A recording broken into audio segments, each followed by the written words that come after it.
పటాన్చెరు మండల పరిధిలోని ఇస్నాపూర్ గ్రామాల్లో ఈవో మధుసూదన్ రెడ్డి ఆధ్వర్యంలో 5 లక్షల అంచనా వ్యయంతో పలు అభివృద్ధి కార్యక్రమాలు ప్రారంభించారు. ఈ కార్యక్రమానికి ముఖ్య అతిథులుగా ఎంపీటీఓ బన్సీలాల్, ఎంపీఓ హరిశంకర్ గౌడ్, తాజా మాజీ సర్పంచ్ గడ్డం బాలమణి శ్రీశైలం ఇరువురు విచ్చేసి వీరి చేతుల మీదుగా ప్రారంభోత్సవం చేశారు. అనంతరం వారు మాట్లాడుతూ తెలంగాణ రాష్ట్రంలో తొలిసారిగా కాంగ్రెస్ ప్రభుత్వం ఏర్పడ్డది. తెలంగాణ ప్రజలకు ముఖ్యమంత్రి రేవంత్ రెడ్డి 6 గ్యారంటీ పథకాలలో 2 పథకాలు ప్రజలకు అందిస్తున్నారు.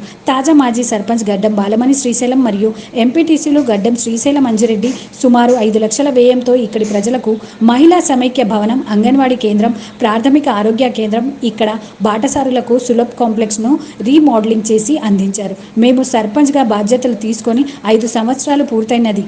ప్రజలకు ఏ సమస్య వచ్చినా 24 గంటలు పనిచేసినాము. మేము పదవిలో ఉన్నా లేకున్నా నిరంతరము ప్రజాసేవ చేస్తామన్నారు. ఇక్కడికి వచ్చిన మహిళలు మాకు గజమాలతో సత్కరించి శాలువలతో సన్మానం చేసినందుకు పేరు పేరున కృతజ్ఞతలు తెలిపారు. ఉప సర్పంచ్ శోభా కృష్ణారెడ్డి, ఎంపీటీసీలు గడ్డం శ్రీశైలం, అంజిరెడ్డి, వార్డు సభ్యులు, మహిళలు, గ్రామ ప్రజలు పాల్గొన్నారు.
ఆరోగ్య కేంద్రము మరి అంగన్వాడీ స్కూల్ మరి ఇక్కడ 3 కూడా ఒకే దగ్గర ఏర్పాటు చేయడం జరిగింది.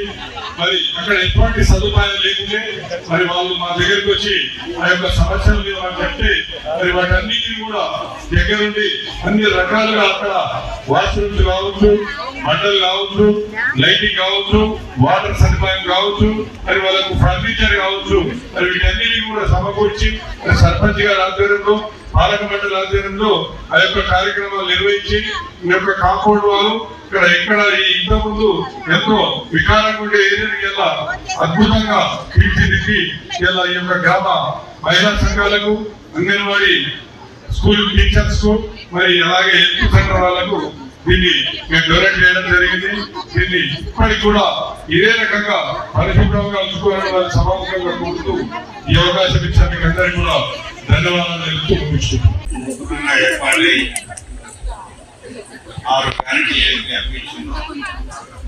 అందులో 2 హామీలు ఆల్రెడీ అమలులో ఉన్నాయి. అదేవిధంగా మాకు ఈ సర్పంచుల పథకాలు ప్రతి గ్రామ పంచాయతీ ప్రతినిధికారులు ఉండాలి. వారి ద్వారా మరి ఇంతకుముందు ఉన్న పాలక మండలిని వారి యొక్క సమన్వయంతో ఉన్న ఎంపీటీసీల వారి సహకారంతో ప్రత్యేక పాలన కొనసాగించాలని నిర్ణయం చేసిన మేరకు నేను ఇస్నాపూర్ గ్రామ పంచాయతీ ఈ సందర్భంగా తెలంగాణ రాష్ట్ర ప్రభుత్వం పల్లెల్లో పారిశుద్ధ్య వారోత్సవాలు చేయాలనే ఉద్దేశంతో ఈ రోజు అంటే 7వ తేదీ నుంచి 15వ తేదీ వరకు రోజువారీ షెడ్యూల్ని మనకు చెప్పడం జరిగింది. అందులో భాగంగా ఈ రోజు గ్రామ సభలు ఏర్పాటు చేసుకున్నాం. అదేవిధంగా మన గౌరవ సర్పంచులు ఆయన సొంత నిధులతో ఏదైతే పునర్నిర్మాణం చేసిన 2 భవనాలు, ఆరోగ్య కేంద్రము, మహిళా సమాఖ్య భవనం, అదే మరి మహిళలను చూస్తేనే తెలుస్తుంది ఎంత ఉత్సాహంలోనే వారిని సన్మానం చేసుకుంటున్నారు. అంటే ప్రతి ఒక్కరూ ఈ రకంగా సాయం చేస్తే మరి మన మహిళా మండలి కానీ ప్రజలు కానీ వారి మధ్యలో ఉంచుకుంటారనేది ఇక్కడ మనం చూస్తున్న కార్యక్రమం. ఆ రకంగా ముందుకు చేస్తున్నాం. మరి మాకు ఏదైతే పాలన ఉందో ఈ పాలనలో ఇప్పుడున్న పాలక మండలి, అదే మా మండల సమావేశాల్లో ఎక్కువగా అందరికంటే ఎక్కువ మాట్లాడే సమస్యల మీద మంచి మా మండల సమావేశాన్ని తీసుకొస్తారు. అటువంటి హిమాయకులు మాకు ఉన్నారు కాబట్టి మాకు ఎలాంటి ఇబ్బంది అయితే లేదు. తప్పకుండా ఈ ప్రతి కార్యక్రమాలని సేవికంగా